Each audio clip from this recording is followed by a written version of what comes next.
Este programa é patrocinado por Learn to Be. 1 em cada 6 portugueses sofre de um problema de ansiedade e este pode atingir qualquer um, crianças, adolescentes, adultos e idosos. Se esta é uma questão que o ou a afeta, participe no programa de hoje enviando as suas questões para o e-mail agenda@saudemais.tv ou por WhatsApp através do número 938 560 646.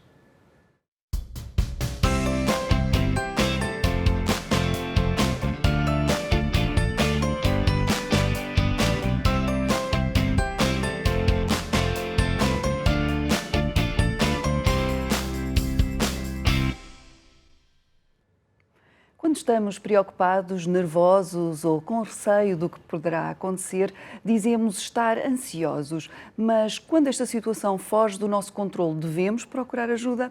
Como devemos fazê-lo? Connosco temos a doutora Elizabeth Sousa, psicóloga, que irá ajudar-nos a esclarecer todas as dúvidas. Olá, Elizabeth, bem-vinda. Obrigada.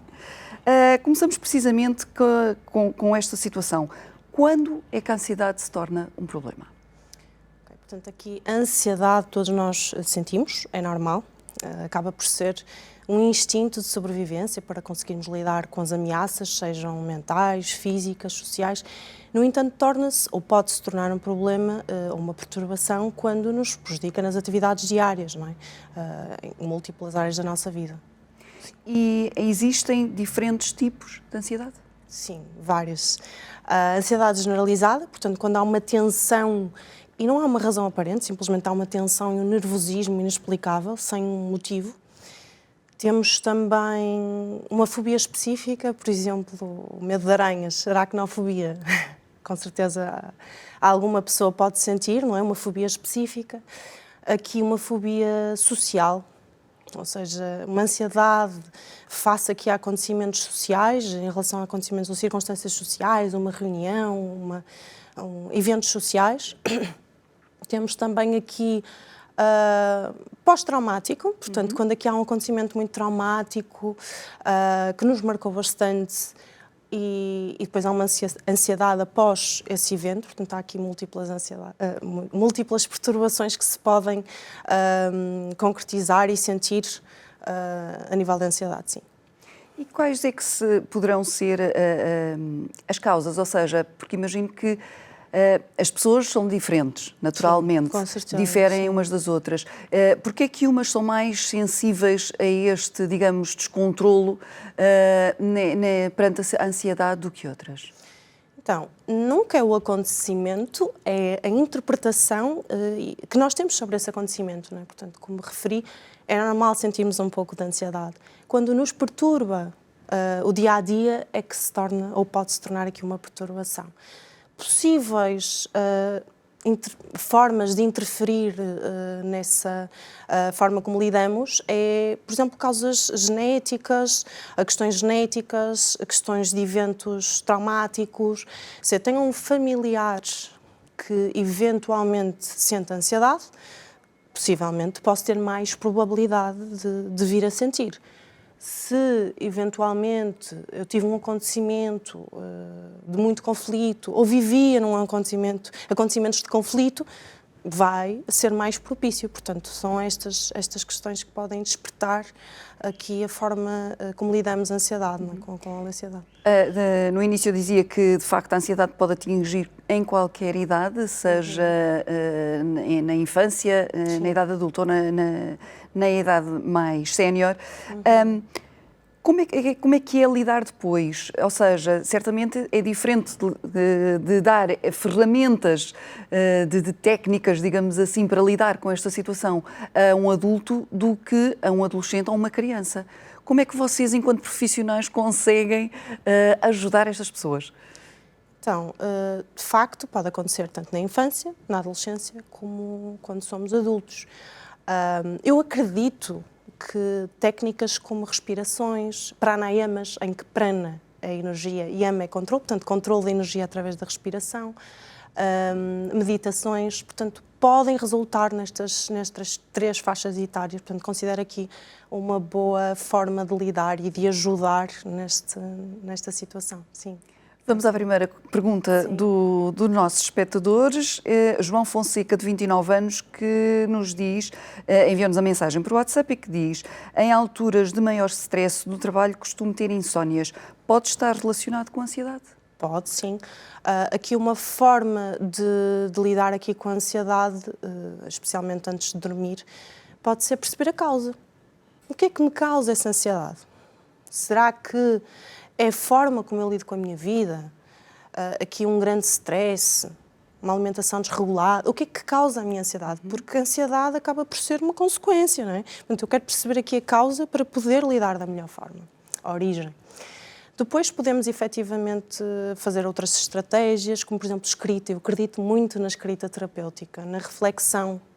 O que é que eu senti hoje, o que é que eu sinto, pensamentos menos bons e como alternativa, pensamentos melhores em alternativa desses menos bons.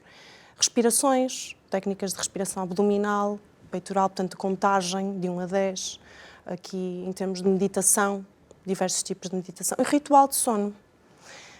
Ou seja, como nós muito provavelmente criamos rituais e hábitos, é interessantíssimo criarmos um ritual para dormir. Exatamente. Preparar, ok?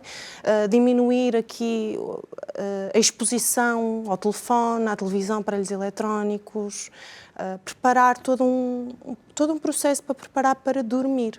E depois desse processo e da repetição, há a consolidação do hábito, porque todos os hábitos vêm da consolidação.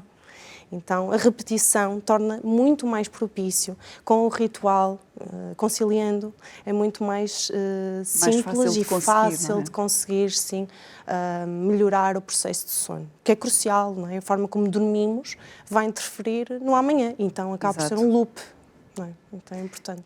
O que vem na origem, ou seja, muitas pessoas pensam que não consigo dormir, vou tomar um comprimido, mas com estas técnicas não há essa necessidade. Exatamente. Podemos prevenir. Eu acredito numa prevenção, muito mais do que tomar logo um comprimido. Se lidarmos com a vida numa prevenção, realmente estarmos conscientes, acredito que a consciência é chave de muitas circunstâncias. Estamos conscientes sobre o nosso inconsciente, sobre as nossas ações, não é? Conseguirmos estar conscientes e fazermos boas escolhas, especialmente aqui, neste caso, do processo de sono, como estávamos a referir, não é? Portanto, acho que é crucial esse aspecto, sim. Vamos à segunda questão, da Ana Santos, tem 23 anos, e diz-nos: há dias em que, sem razão aparente, começo a chorar. Não consigo controlar sem perceber porque isto acontece. O que se passará comigo? Ok. Portanto, aqui uma situação de ansiedade faz parte do quadro clínico da depressão. E da mesma forma, se eu não tratar a ansiedade a longo termo, pode se tornar... uma depressão, não é? Exatamente. Pode ou não, não é? Portanto, sim, mas se for a informação que consistente, temos, não houver não ajuda profissional, não há aqui forma de dizer algo específico, não há. Poderá ser, sim, poderá ser de uma forma ou de outra, não é? Está aqui uma questão muito ambígua. No entanto, a procura e a questão aqui é sempre ir de encontro com um profissional para poder orientar da melhor forma, porque questões gerais é sempre muito difícil de responder. No entanto, é desta forma. A ansiedade, para que não se torne uma depressão, é importante, portanto, aqui poderá ou não, mas é importante, já por si, a ansiedade, quando é uma perturbação, é importante procurar aqui como um intuito de prevenção e também de cura no futuro, não é? Exatamente. Precisamente nestas situações em que as pessoas desvalorizam e não procuram atempadamente essa ajuda. Quais são as consequências de uma ansiedade que pode ser controlada, digamos assim, passar a uma depressão? Ok. Só aqui fazendo um paralelismo em relação à questão anterior, que a ansiedade é normal e é interessante para nos fazer agir, até com proatividade, e nos proteger de ameaças externas também. Aqui temos aqui um senso de segurança e temos aqui também uma proatividade para agir. Se nos chega aqui a interferir no nosso dia-a-dia, pode realmente ser essa perturbação. E irmos realmente de encontro com a prevenção, ajuda profissional, mais uma vez. É crucial. É sempre importante quando, no fundo, quando este problema nos condiciona, é importante ir procurar Exatamente. Ajuda. E depois, consequências. Sintomas agravados, preocupação excessiva, pensamentos negativos, inquietação, irritabilidade. Às vezes até pode ser manifestações físicas que achamos que são de outra índole e é ansiedade. Por exemplo, formigamento, falta de ar. Portanto, há questões que são ansiedade e que nós não temos essa consciência. Por isso, começar a ter mais consciência e aí está, procurar ajuda profissional nessas alturas. Sim. E é importante saber estes pequenos sintomas, chamemos-lhe assim, que podem ajudar não só o próprio a identificar as crises, mas quem está à volta também não empatia, julgar, mas ajudar e ter essa empatia. Sim, sim, com certeza, porque nós nunca sabemos a história ou o que é que a outra pessoa está a sentir. Por isso é tão importante a empatia. E sermos empáticos uns com os outros. Uns com os outros, claro. Exatamente. A Cláudia Xavier, de 49 anos, diz-nos: antes dos testes a minha filha começa a ficar ansiosa, perde o apetite e tenho de estar sempre a insistir com ela para comer. Às vezes chega até a perder peso. O que é que posso fazer para ajudar? Okay. Aqui a perda de peso e a falta de apetite está a interferir no dia-a-dia. Portanto, aqui já é uma situação de ansiedade. Procurar ajuda profissional e, mais uma vez, aqui acredito muito na prática das respirações, na respiração e na meditação, num foco, okay? Como uma observação, porque a meditação é observar-nos de fora e estarmos mais conscientes, com o foco. Então, tirando esse foco de outra circunstância que nos causa pensamentos negativos. Portanto, poderá ser aqui uma forma interessante, sim, pelo menos no momento, sim. Porque, no fundo, estes nervosismos de quando antecedem um evento importante são normais, mas... E como referi anteriormente, há a respiração, portanto, de contagem, por exemplo. Contar até 10 de forma crescente e decrescente. Okay? O nosso foco está na contagem e está na respiração. Então é mais fácil de lidar, exatamente. E é uma forma também de conseguirmos controlar este lado emocional, no fundo. A nossa reação e o nosso foco atencional. Sim. Consequentemente, as manifestações. Sim. Exato. Seguimos para mais uma pergunta, desta vez do Fernando Matos, de 38 anos. Há uns tempos comecei com falta de ar e fui ao hospital. Depois de alguns exames disseram-me que tinha sido uma crise de ansiedade. Até agora tenho estado bem, mas receio que possa acontecer de novo. Devo fazer alguma coisa para evitar um novo episódio? Portanto, aqui, crise de ansiedade pode ser um episódio, como podem ser mais. Não é? Portanto, o primeiro passo é consciência.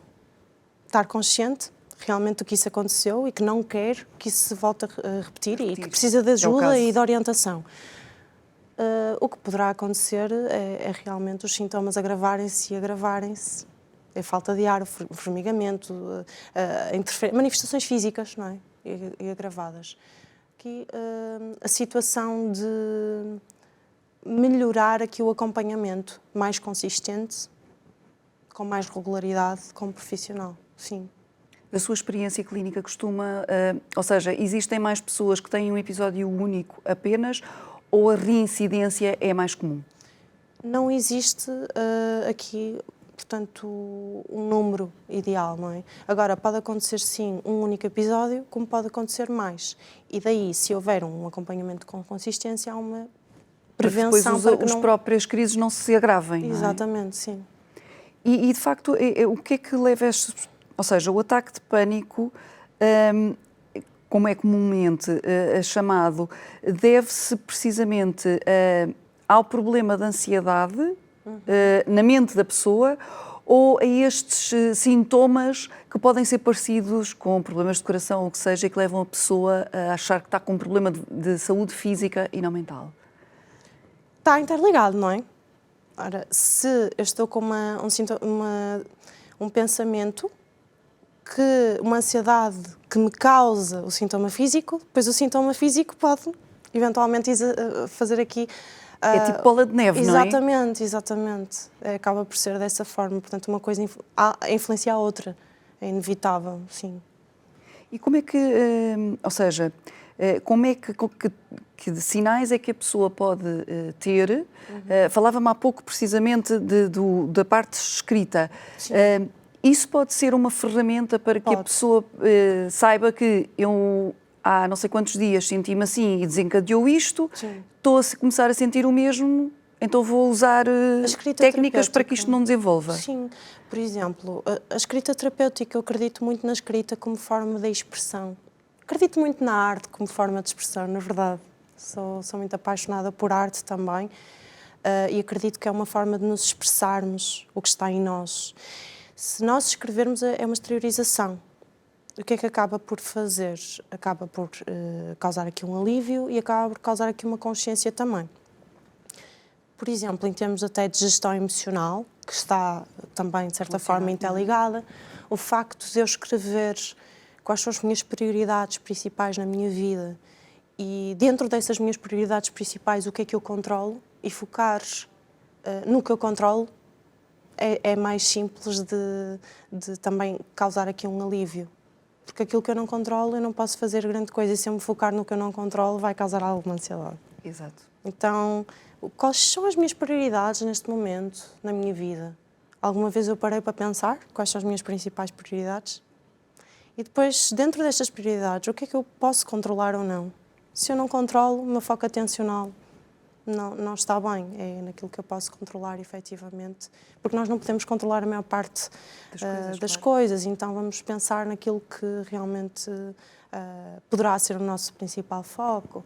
A escrita também terapêutica só, por exemplo, escrevemos páginas matinais ou no final do dia, de reflexão, como é que eu me sinto, uma exteriorização, não só uma escrita tão estratégica, uma escrita de expor o que eu sinto, quase como um diário, autoconhecimento, não é? uma carta para nós, entre aspas, não é? Portanto, aqui uma ferramenta de autoconhecimento, de exteriorização do que eu sinto, de uma reflexão do dia. Portanto, acho que pode ser aqui interessante também.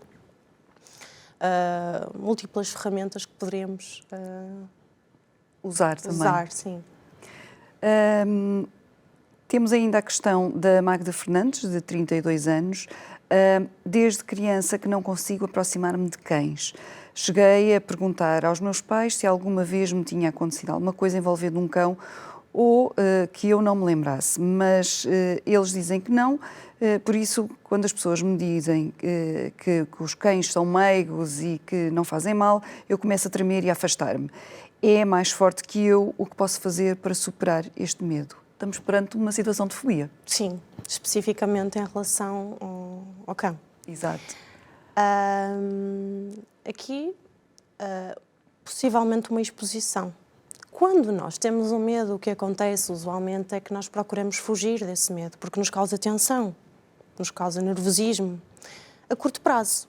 Porque a longo prazo pode ser interessante expor-nos ao medo, irmos com medo, com consciência, obviamente, expor-nos ao medo como forma de lidar a longo prazo. Porque com consistência e com consciência, se nos expusermos a esse medo começa a ser cada vez menor.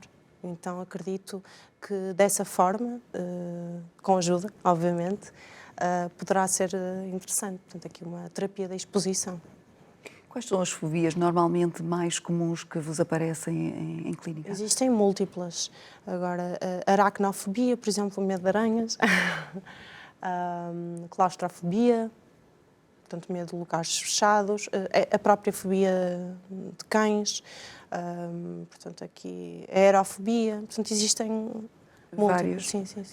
E este lado, precisamente, quase irracional, como as pessoas reagem ao medo,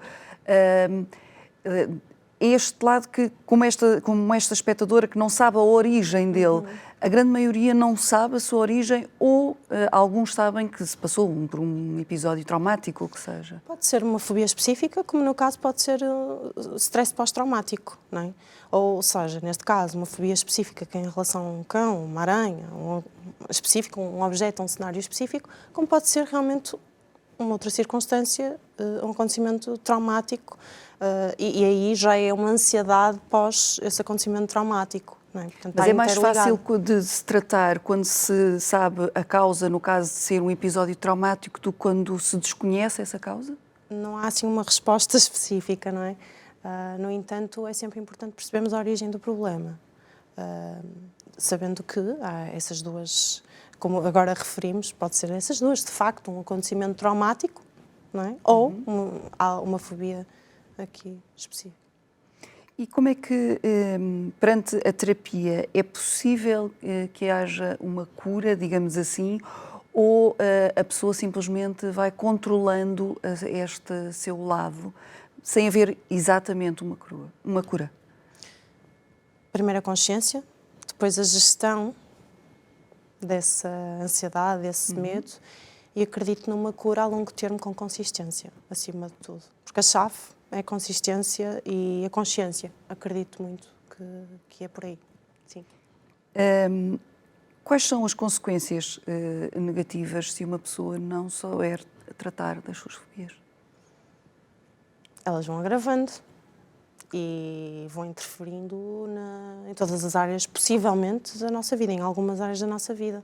E depois podem ter consequências nefastas, não é? Em termos sociais, podem levar ao isolamento, laborais. mas em termos até de saúde mental, pode tornar-se um quadro muito agravado?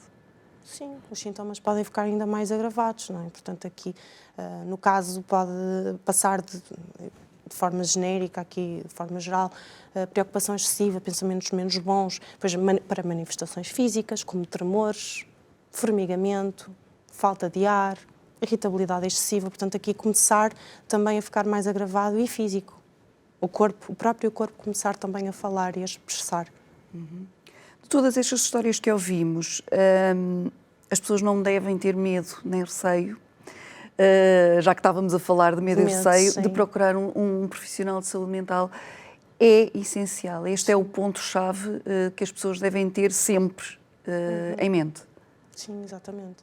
Até porque, pela prevenção, e sabendo que temos um ou outro sintoma, atuar sobre ele, antes que seja tarde, não é? Exato. E que interfira em todas as nossas áreas. Portanto, aqui, uma prevenção, antes da cura.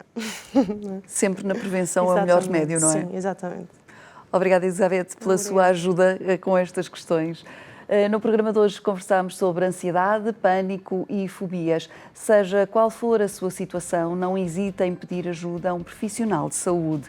No próximo programa respondemos às suas dúvidas com a ajuda de um especialista. Já sabe, envie-nos as suas perguntas para o e-mail agenda@saudemais.tv ou por WhatsApp através do número 938 560 646. Se preferir, poderá ainda entrar em contato connosco através das nossas redes sociais.